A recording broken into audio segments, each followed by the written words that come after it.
1945. Les rares survivants, que l'on surnomme les Hibakusha, racontent. Alors je lis un petit peu ce qu'ils racontent. En un instant, des milliers de gens ont été tués ou blessés, sans discrimination. Les cadavres carbonisés, les corps dont la peau partait en lambeaux, les longues files de gens errant en silence furent une vision de l'enfer.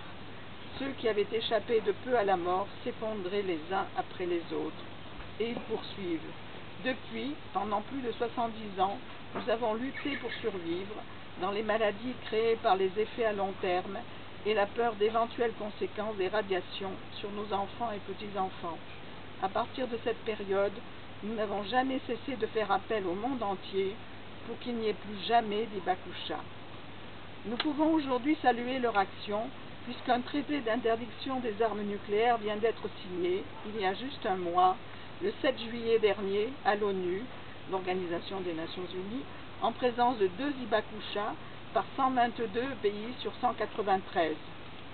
C'est un message historique pour l'humanité, déclaré en le présentant la représentante du Costa Rica, tandis que le secrétaire général de l'ONU se félicitait de la signature de ce document.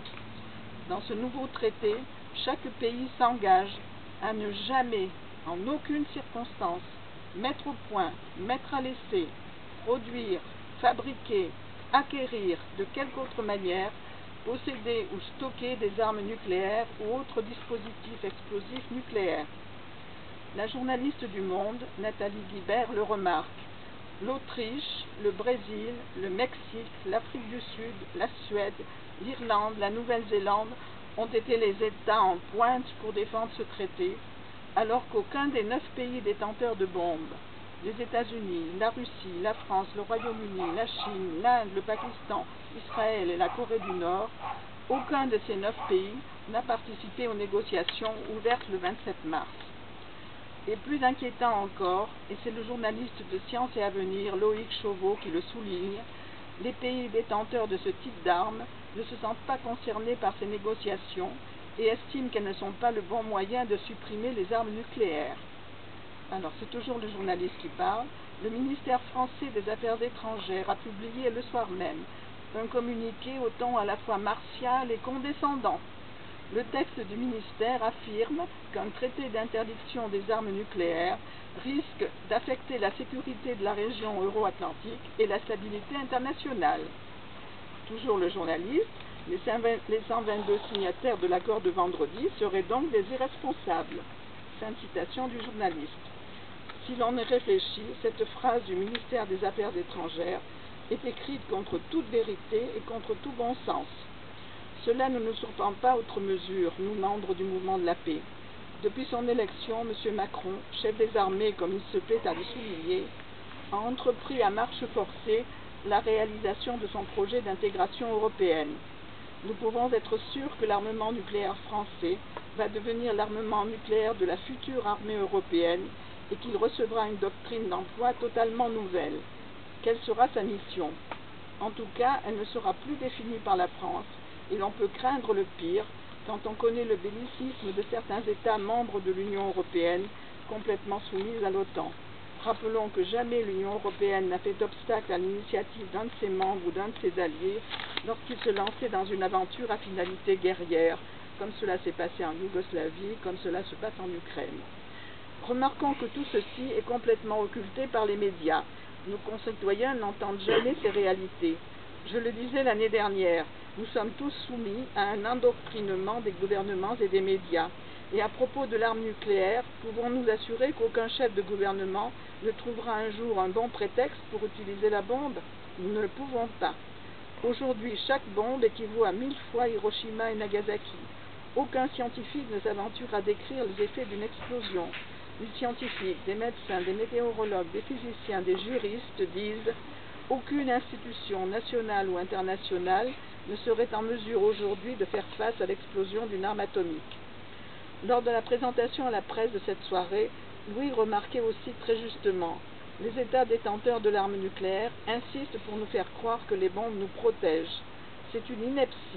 Ceux qui la possèdent sont aussi ceux qui sont le plus exposés en cas de conflit nucléaire, car ce sont eux qui seront les premiers visés. » et le danger ne vient pas qu'en cas de conflit. Des accidents en lien avec le transport des bombes ont déjà eu lieu. Posséder la bombe fait courir un réel danger aux populations. Alors oui, ne cédons pas à l'endoctrinement des gouvernements et des médias. Exigeons avec les Hibakusha japonais que les gouvernements de tous les pays signent ce traité d'interdiction des armes nucléaires dès le 20 septembre, date où il va être proposé à la signature. Notre comité de la Corrèze ajoute même « Il faut que la France montre l'exemple, qu'elle rejoigne dès aujourd'hui les 12 États qui ont renoncé à l'arme atomique et les 115 pays qui sont membres de zones exemptes d'armes nucléaires. Rien ne le lui interdit. Au contraire, cette signature donnerait une impulsion importante au désarmement. Pour la paix, la France a besoin d'une industrie fabriquant des produits utiles pour satisfaire les besoins des citoyens, d'autant que les investissements civils produisent plus d'emplois que les investissements militaires.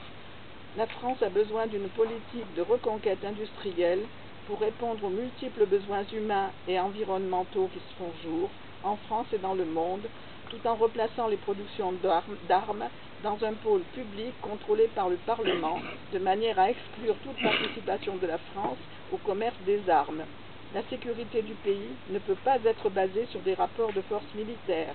La sécurité de notre pays et du monde doit être basée sur l'intervention des peuples, de leurs organisations représentatives, syndicales et associatives, avec des politiques économiques et sociales axées sur les besoins humains. Ainsi, grâce à une répartition équitable des ressources et des richesses, des coopérations économiques, sociales et culturelles peuvent être mises en œuvre. Ces coopérations favoriseraient le développement, la création d'emplois ainsi que la solidarité et la compréhension entre les peuples, donc la paix. Voilà en tout cas quelques éléments de réflexion à méditer, quelques idées à faire progresser à contre-courant. Nous informer, critiquer les informations, réfléchir, mettre en œuvre la raison, voilà ce qu'il faut que nous prenions l'habitude de faire, y compris quand il est question de sécurité. C'est faire confiance à la vie que se mesurer avec l'impossible, écrivait l'écrivain roumain Panaïti Strati. Voilà.